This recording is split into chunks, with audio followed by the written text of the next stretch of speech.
All right, Paul, back in your natural habitat on top of a cruiser. You know, I love getting out of my truck and standing up on the roof just to get a view. You know, it's one of those bird's eye views. You get to look and you can see a bit more around what's happening. Yeah, it is a favorite spot. And a lot going on top of the truck. Maybe you could just take us through what's going on top of this 100, or is this So basically on most roof racks that we're looking at building on trucks, you don't want to carry a lot of weight. And I say that because I've got 4 jerry cans here, which actually would add up to a lot of weight. This is a petrol 105 series. So there's always a challenge with a vehicle like this because you really want to have capacity when you need extra fuel.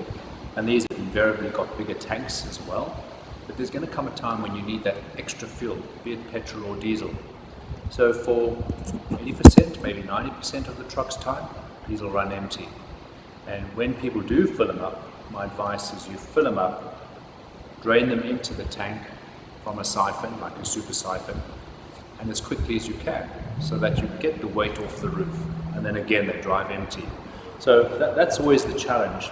You're putting stuff on the roof that inherently is light, often bulky, and stuff you're not going to access too often. So max tracks are a good example. Max tracks, I always have one for each wheel. So I've got a trailer, I'm carrying 6 different mats. If it's a car, it's 4. And again, they sleep up out of the way. When you need them, you can get them. And then there's a solar panel that we'll put up. Of course, you get different types of solar panels, and solar panel technology is developing at a massive rate. I mean, some of these are the flexible panels, which people like because they're a little bit more robust. They're not as efficient as some of the glass panels, and they certainly, you know, you've got to give and take depending on what your solar requirements are. And I think for a lot of the time, we like to put a panel on the car because it always gives that extra power going into the batteries. So if you're driving, parked up, the car sitting in the sun, it's getting a bit of extra power into the batteries. And as long as your system is balanced for what power you're taking out of it and what power is going in from a solar panel or from the alternator or from the mains 220, you're going to make sure your battery is in good condition and you've got the ability to have power when you're off the grid and you're not driving your car. So for a lot of the time, it's, you know, there's a lot of different roof racks out there. I'm always looking at racks which are lightweight, well, they can actually handle a lot of rough terrain. Some roof racks I've found over the years that clamps come loose, they don't sit nicely in the gutters. You know, people abuse the racks. People don't maintain them. You know, a lot of good racks made by companies, I think, are let down because people don't explain it. It's a bolted, sometimes bolted together. You know, feet are bolted together, clamps are bolted together. It's fitted onto the roof rack. You've got to maintain it. So one of the checks on my checklist is to actually make sure that you check the bolts on the roof rack clamps and the bolts on the feet. So everything up here gets checked after big trips and a lot of vibration and movement. A lot of moving parts on the roof. That's why correct maintenance is essential. Yeah, you know, like anything in the car, anything we're bolting onto the car, you know, is going to take more strain and stress. For often, it's adding weight in the wrong place. It's how it's fixed to the vehicle, and how, you know, 2 different companies can fit the same product to a vehicle, and it depends on how it's fitted. And I think when people have got a good understanding of what's going to happen to that product, you know, these vehicles go through a lot of abuse on bad roads, and corrugations are probably the worst you're going to drive them on. Everything gets shaken around. Everything. You get shaken around, the car gets shaken around. So any kit that's fitted on, wheel carriers, bumpers, part of the checks you do, you know, depending on how long your trips are, is to go and do a nut and bolt check. To actually go through, go under the car and tighten as many nuts and bolts as possible. You know, check everything so that you get confidence firstly in that the kit is all okay.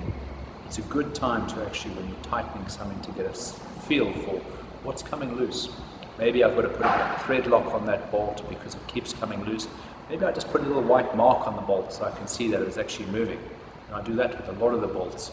So you just put a little white Tipex mark or a little marker pen, and now you've got a good idea. If that moves, you're going to see it. That's a very good idea. And in terms of this roof rack, looks very solidly made. Everything's kind of fastened in nicely.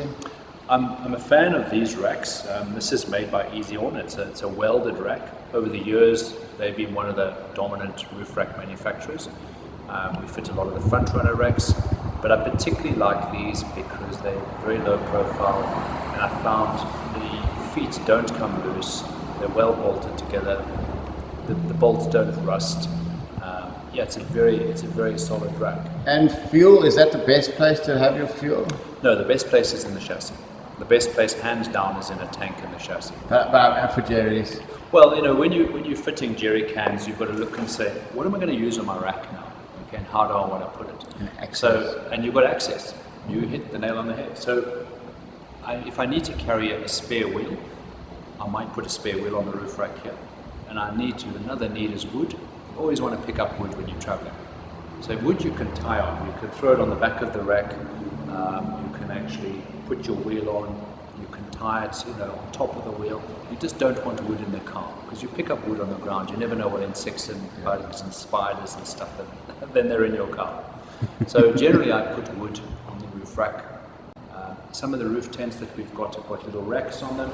Some of them have, like this one behind me here. That's got a tray. Okay. You can see that's got a tray. He's just like his bras, that guy. So, yeah, but this tray is actually two purposes. One is you can put some jerry cans in there. Now, with a roof tent that opens up, you can carry weight on something, but you can't easily open them up with a lot of weight on. So I always say to folk, if you're going to put any sort of weight on a roof tent, first of all, make sure it can carry the weight. And secondly, make sure that you unload that weight at night before you use it. So generally, if that particular tray there is designed to take 3 jerry cans lying flat, strapped down, okay, it's diesel, it's fine. And in the event of you not having the cans there, it doubles up as carrying wood. So at night, by the time you stop and camp at night, those fuel cans need to be empty and the wood comes off the rack. Simple.